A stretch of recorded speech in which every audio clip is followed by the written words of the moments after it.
White Ship. Howard Phillips. Lovecraft. I am Basil Elton, keeper of a North Point light that my father and grandfather kept before me. Far from the shore stands the grey lighthouse, above sunken slimy rocks that are seen when the tide is low, but unseen when the tide is high. Past that beacon for a century have swept the majestic barks of the seven seas. In the days of my grandfather there were many, in the days of my father not so many, and now there are so few that I sometimes feel strangely alone, as though I were the last man on our planet. From far shores came those white-sailed argosies of old, from far eastern shores where warm suns shine and sweet odors linger about strange gardens and gay temples. The old captains of the sea came often to my grandfather and told him of these things, which in turn he told to my father, and my father told to me in the long autumn evenings when the wind howled eerily from the east. And I have read more of these things, and of many things besides, in the books men gave me when I was young and filled with wonder. But more wonderful than the lore of old men and the lore of books is the secret lore of ocean. Blue, green, grey, white or black, smooth, ruffled, or mountainous, that ocean is not silent. All my days have I watched it and listened to it, and I know it well. At first it told to me only the plain little tales of calm beaches and near ports, but with the years it grew more friendly and spoke of other things, of things more strange and more distant in space and time. Sometimes at twilight the grey vapours of the horizon have parted to grant me glimpses of the ways beyond, and sometimes at night the deep waters of the sea have grown clear and phosphorescent, to grant me glimpses of the ways beneath. And these glimpses have been as often of the ways that were and the ways that might be, as of the ways that are, for ocean is more ancient than the mountains, and freighted with the memories and the dreams of time. Out of the south there was that the White Ship used to come when the moon was full and high in the heavens. Out of the south it would glide very smoothly and silently over the sea. And whether the sea was rough or calm, and whether the wind was friendly or adverse, it would always glide smoothly and silently, its sails distant and its long strange tiers of oars moving rhythmically. One night I espied upon the deck a man, bearded and robed, and he seemed to beckon me to embark for far unknown shores. Many times afterward I saw him under the full moon, and never did he beckon me. Very brightly did the moon shine on the night I answered the call, and I walked out over the waters to the White Ship on a bridge of moonbeams. The man who had beckoned now spoke a welcome to me in a soft language I seemed to know well, and the hours were filled with soft songs of the oarsmen as we glided away into a mysterious south, golden with the glow of that full, mellow moon. And when the day dawned, rosy and effulgent, I beheld the green shore of far lands, bright and beautiful, and to me unknown. Up from the sea rose lordly terraces of verdure, tree-studded, and showing here and there the gleaming white roofs and colonnades of strange temples. As we drew nearer the green shore the bearded man told me of that land, the land of Zar, where dwell all the dreams and thoughts of beauty that come to men once and then are forgotten. And when I looked upon the terraces again I saw that what he said was true, for among the sights before me were many things I had once seen through the mists beyond the horizon and in the phosphorescent depths of ocean. The two were forms and fantasies more splendid than any I had ever known. The visions of young poets who died in want before the world could learn of what they had seen and dreamed. We did not set foot upon the sloping meadows of Zar, for it is told that he who treads them may never more return to his native shore.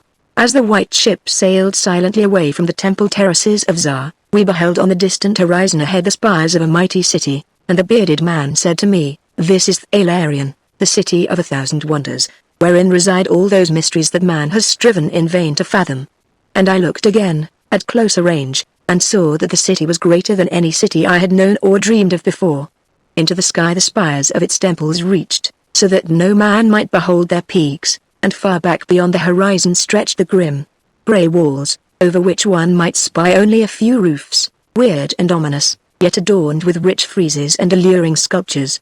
I yearned mightily to enter this fascinating yet repellent city, and besought the bearded man to land me at the stone pier by the huge carven gate Acariel. But he gently denied my wish, saying, "Into Thalarion, the city of 1,000 wonders, many have passed but none returned. Therein walk only demons and mad things that are no longer men, and the streets are white with the unburied bones of those who have looked upon the idyll and Lethe, that reigns over the city." So the White Ship sailed on past the walls of Thalarion, and followed for many days a southward flying bird, whose glossy plumage matched the sky out of which it had appeared. Then came we to a pleasant coast gay with blossoms of every hue, where as far inland as we could see basked lovely groves and radiant arbors beneath a meridian sun. From bowers beyond our view came bursts of song and snatches of lyric harmony, interspersed with faint laughter so delicious that I urged the rowers onward in my eagerness to reach the scene. And the bearded man spoke no word, but watched me as we approached the lily-lined shore. Suddenly a wind blowing from over the flowery meadows and leafy woods brought a scent at which I trembled. The wind grew stronger, and the air was filled with the lethal, charnel odor of plague-stricken towns and uncovered cemeteries. And as we sailed madly away from that damnable coast, the bearded man spoke at last, saying, "This is Gazura, the land of pleasures unattained." So once more the white ship followed the bird of heaven, over warm blessed seas fanned by caressing, aromatic breezes. Day after day and night after night did we sail, and when the moon was full we would listen to soft songs of the oarsmen, sweet as on that distant night when we sailed away from my far native land. And it was by moonlight that we anchored at last in the harbour of Sonanile, which is guarded by twin headlands of crystal that rise from the sea and meet in a resplendent arch. This is the land of fancy, and we walked to the verdant shore upon a golden bridge of moonbeams. In the land of Sonanile there is neither time nor space, neither suffering nor death, and there I dwelt for many eons. Green are the groves and pastures, bright and fragrant the flowers, blue and musical the streams, clear and cool the fountains, and stately and gorgeous the temples, castles, and cities of Sonanile. Of that land there is no bound, for beyond each vista of beauty rises another more beautiful. Over the countryside and amidst the splendor of cities can move at will the happy folk, of whom all are gifted with unmarred grace and unalloyed happiness. For the eons that I dwelt there I wandered blissfully through gardens where quaint pagodas peep from pleasing clumps of bushes, and where the white walks are bordered with delicate blossoms. I climbed gentle hills from whose summits I could see entrancing panoramas of loveliness, with steepled towns nestling in verdant valleys, and with the golden domes of gigantic cities glittering on the infinitely distant horizon. And I viewed by moonlight the sparkling sea, the crystal headlands, and the placid harbour wherein lay anchored the white ship. It was against the full moon one night in the immemorial year of Tharp that I saw outlined the beckoning form of the celestial bird, and felt the first stirrings of unrest. Then I spoke with the bearded man, and told him of my new yearnings to depart for remote Catharia, which no man hath seen, but which all believe to lie beyond the basalt pillars of the west. It is the land of hope, and in it shine the perfect ideals of all that we know elsewhere, or at least so men relate. But the bearded man said to me, "Beware of those perilous seas wherein men say Catharia lies. In Sonanile there is no pain nor death, but who can tell what lies beyond the basalt pillars of the west?" Nathless at the next full moon I boarded the white ship, and with a reluctant bearded man left the happy harbour for untravelled seas. And the bird of heaven flew before, and led us toward the basalt pillars of the west, but this time the oarsmen sang no soft songs under the full moon. In my mind I would often picture the unknown land of Catharia with its splendid groves and palaces, and would wonder what new delights there awaited me. Catharia, I would say to myself, is the abode of gods and the land of unnumbered cities of gold. Its forests are of aloe and sandalwood, even as the fragrant groves of Cameron, and among the trees flutter gay birds sweet with song. On the green and flowery mountains of Catharia stand temples of pink marble, rich with carven and painted glories, and having in their courtyards cool fountains of silver, where purr with ravishing music the scented waters that come from the grotto-born river Nug. And the cities of Catharia are cinctured with golden walls, and their pavements also are of gold. In the gardens of these cities are strange orchids, and perfumed lakes whose beds are of coral and amber.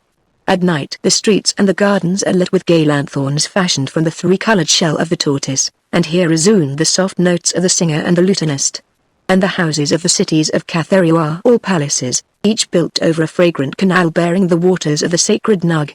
Of marble and porphyry are the houses, and roofed with glittering gold that reflects the rays of the sun and enhances the splendor of the cities as blissful gods view them from the distant peaks. Fairest of all is the palace of the great monarch Doriab, whom some say to be a demigod and others a god.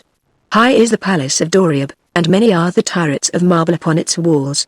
In its wide halls many multitudes assemble, and here hang the trophies of the ages. And the roof is of pure gold, set upon tall pillars of ruby and azure, and having such carved figures of gods and heroes that he who looks up to those heights seems to gaze upon the living Olympus. And the floor of the palace is of glass, under which flow the cunningly lighted waters of the Nug, gay with gaudy fish not known beyond the bounds of lovely Catharia. Thus would I speak to myself of Catharia, but ever would the bearded man warn me to turn back to the happy shore of Sonanile, for Sonanile is known of men, while none hath ever beheld Catharia. And on the 31st day that we followed the bird, we beheld the basalt pillars of the west. Shrouded in mist they were, so that no man might peer beyond them or see their summits, which indeed some say reach even to the heavens. And the bearded man again implored me to turn back, but I heeded him not, for from the mists beyond the basalt pillars I fancied there came the notes of singers and lutanists, sweeter than the sweetest songs of Sona Nile, and sounding mine own praises, the praises of me, who had voyaged far from the full moon and dwelt in the land of fancy. So to the sound of melody the white ship sailed into the mist betwixt the basalt pillars of the west. And when the music ceased and the mist lifted, we beheld not the land of Catharia, but a swift rushing resistless sea, over which our helpless bark was borne toward some unknown goal.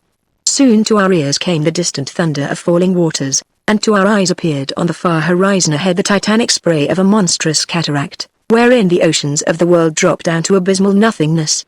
Then did the bearded man say to me, with tears on his cheek, "We have rejected the beautiful land of Sona Nile, which we may never behold again. The gods are greater than men, and they have conquered."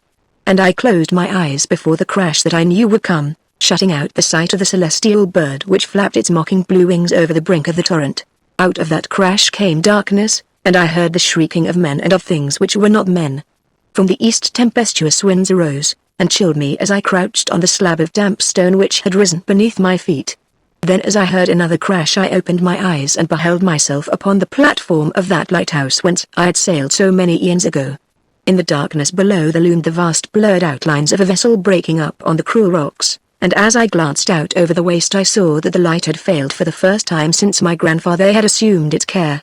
And in the later watches of the night, when I went within the tower, I saw on the wall a calendar which still remained as when I had left it at the hour I sailed away.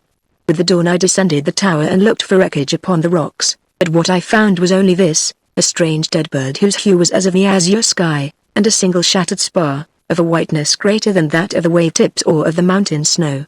And thereafter the ocean told me its secrets no more, and though many times since has the moon shone full and high in the heavens, the white ship from the south came never again.